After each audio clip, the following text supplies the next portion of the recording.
This past Monday night, we finished up a 7-week series on a study called Trains, Jesus, and Murder.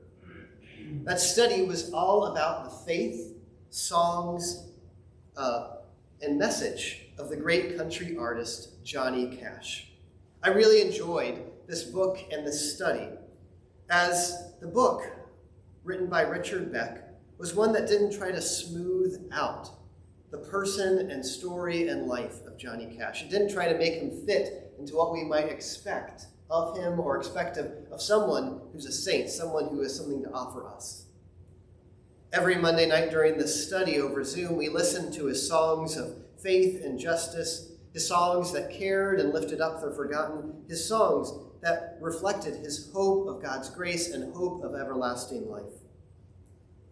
But we also, each Monday night, learned more about Johnny's own life, which was not so neat and straight and narrow. For almost all of Johnny Cash's entire adult life, he was addicted to pills and alcohol. He went from cycles of sobriety back to binges and rehab, back to sobriety and back to binges. It was a struggle his whole life long. He famously cheated on his first wife, Vivian, for years until his divorce from her in the mid-60s. And then, when he met June Carter and married her, the two, while they seemed like such a great couple and loved each other dearly, also verbally sparred at home for decades. Johnny Cash wasn't always the most present father or husband. He loved his family, but his demons often got the better of him. He was arrested multiple times, including one time, interestingly, for picking flowers on private property. He wrote a song about that. I think he was pretty angry about that even decades later. And you may know that the most famous picture of Johnny Cash is of him turning to a photographer and giving that photographer the middle finger. Now, I have to admit something to you that in college, senior year, me and my roommate went to a poster sale, and we were looking for something to put up on our wall. We just didn't have much at all, and we saw there a huge wall-sized picture of Johnny Cash giving that finger. And like other college students, we thought that would look great on our wall. And so, senior year of college, I had that here upon an entire wall of our apartment, which was fine until the week before our graduation. And my grandmother came up to visit, and I welcomed her in, and immediately her eyes went to that wall. It was a little bit awkward. Anyway, back to Johnny Cash. His whole life didn't kind of fit in that neat and tidy package. And maybe most of all, I think a lot of his demons came out of something that happened to him when he was a child, something that he was never able to fully let go of or even forgive himself for. And that was the death of his older brother, Jack, the one who he and the rest of his family saw as the good son, the promised son, the one who should get the blessing. For his whole life, Johnny carried with him guilt and grief over Jack's death, even wondering if it wouldn't have been better if he had died and Jack had lived. Most biographers of Johnny Cash believe his lowest moment in life came in the mid-1960s. He wasn't eating or exercising or sleeping much at all, as he was constantly recording and on tour. Pills, alcohol, and that constant touring lifestyle were taking a big toll on his body, spirit, and relationships. There's a story from that time in the mid-60s of him going back home to Tennessee. His divorce to his first wife, Vivian, was about to be finalized. His addictions were still raging, and Cash was not seeing a lot of value in himself, even as his songs were reaching the top of the charts.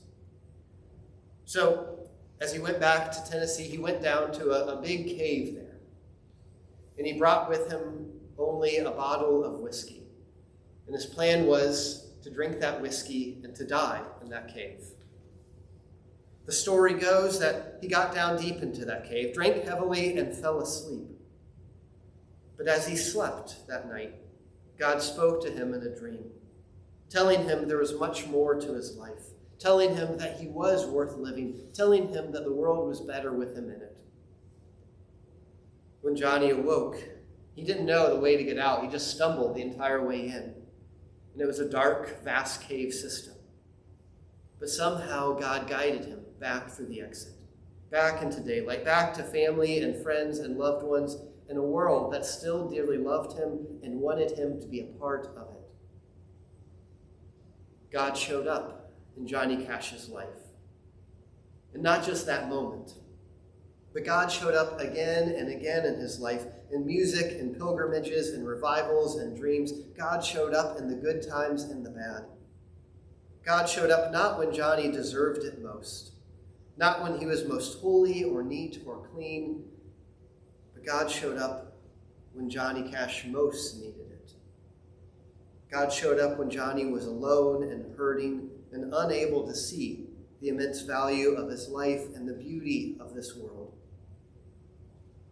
During our study together, we often closed each time with some questions and some sharing of how we connected with that song and some things about our own life and hopes and dreams and struggles and stories. And as we did so, and as we shared in those struggles and dreams, we realized something. We realized how much this story of God showing up, not when we most deserve it, but when we most need it, is true not just for Johnny Cash, it's true for each one of us. God shows up not just on Sunday mornings when we're well behaved and in our Sunday best. No, we realize the moments when God shows up the most clearly are the times when we're messiest, the times of pain, the times of not knowing where to turn or go to next. God shows up again and again when we've lost jobs or had family conflict. God shows up when we've done something we can't take back no matter how hard we try. God shows up when we think we've burned our last bridge. God shows up in all those times when we feel we don't deserve grace or love anymore. God shows up and offers a different message. God shows up for so many of us in those moments, in dreams and in songs, in art and in conversations. God shows up in community and voices, and sometimes in the sheer silence, saying to us, "You are still my beloved, and I am not done with you yet." God shows up not when we deserve it, but when we most need it. And that's exactly what happened with Jacob in our reading for today. Jacob has just lied to his father Isaac and stolen the blessing from his twin brother Esau. Jacob is fleeing from home because his own brother now wants him dead. He's leaving the only place he's ever known. He's leaving the only family he has ever known and trying to make his way to relatives on the exact opposite side of the country. Jacob has so little with him now that he must sleep outside with only a stone for a pillow. No blanket, no mattress, nothing else, but the stars above him and a stone under his head. But in that place that's so wild and scary, in that place that's so filled with guilt and fear, grief and pain, God shows up. It's in this strange land that God comes to bless Jacob, not because Jacob has just proven his worth or done something great, far from it. It's the exact opposite. Instead, God shows up because Jacob needs it the most right here and now. God shows up because he hasn't given up on Jacob yet. Because God still sees incredible promise and hope and blessing in. Know that I am with you and will keep you wherever you go, God says to Jacob. That's a phrase I think we all should remember, these words from God. Know that I am with you and will keep you wherever you go. God is with Jacob in that wilderness, in that fear, in that doubt, and in that shame. God's with him in all the struggles of the past, and God will be with Jacob in all the struggles that are still to come, and there's still plenty to come for Jacob and for all of us. Jacob wakes up that next morning after this wonderful dream, after these words of blessing and care and love of God, and he takes that stone he used as a pillow, and he sets it up as an altar to God. And he says, "This is the house of God." In Hebrew, those words are Bethel, house of God. It's not some grand building, not some huge, vast sanctuary, but it's this wild and fearsome and lonely place. This too is the house of God. This too is where God shows up. God then tells Jacob that night in his dream something else about him.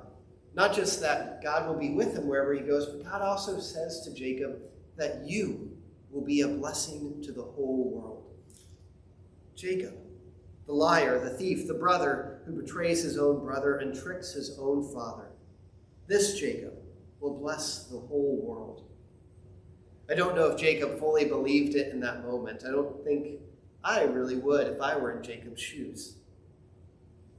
But as we continue with Jacob's story and the story of God's people and the story that leads us here to know God's love and grace today, we remember that Jacob had 12 sons. You might remember one of them, Joseph, with the Technicolor Dreamcoat.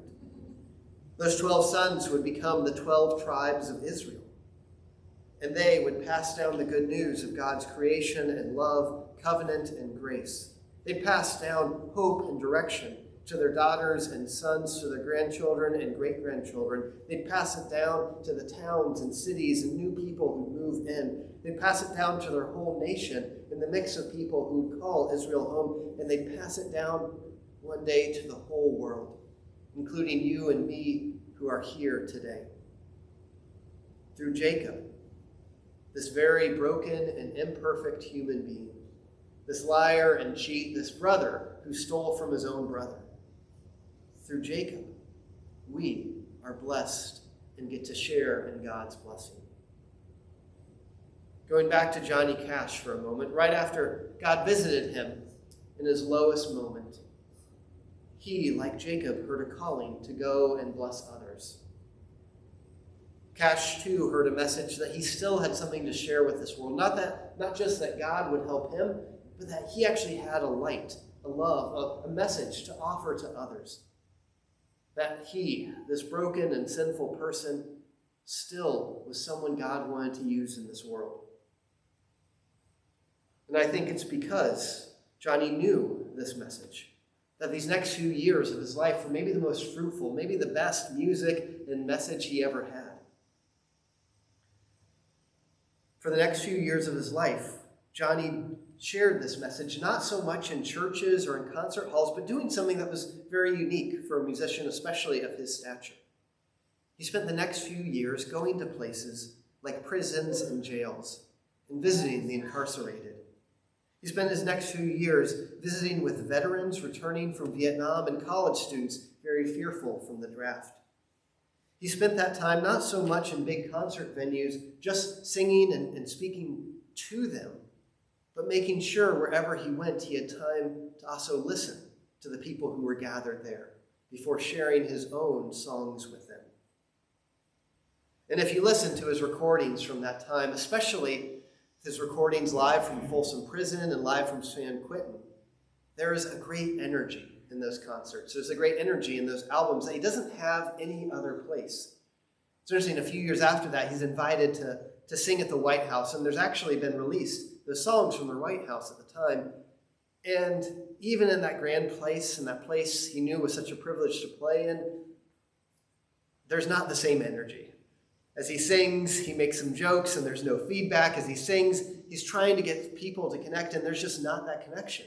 There's a big difference between listening to him at Folsom Prison and listening to him sing at the White House. And one, I think he could much more see that God was there with him. He has an energy, a spark in those places he didn't anywhere else. And I think he knew it's because those places were so full of brokenness and pain and justice and fear that God surely was in that place. He knew that those are the places where God shows up, that those are God's Bethels. Johnny Cash wasn't coming to those prisons to bring God to the incarcerated. He was coming there to see how God was already at work in those women and men. He was coming there to see how God was already being a blessing in and through them, and then to join them in that work.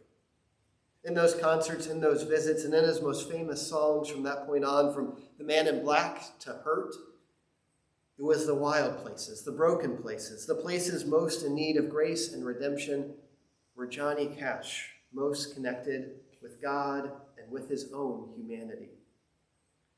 So this week, I invite us all to see God in those wild places, to see God in the midst of brokenness, in the midst of places and people who may be crying out for help, for grace, for blessing and healing. I invite us to maybe take some stones and mark those places and know that even those, too, are the houses of God. Those, too, are the places where God loves to show up and remind us that we are God's beloved. Thanks be to God. Amen.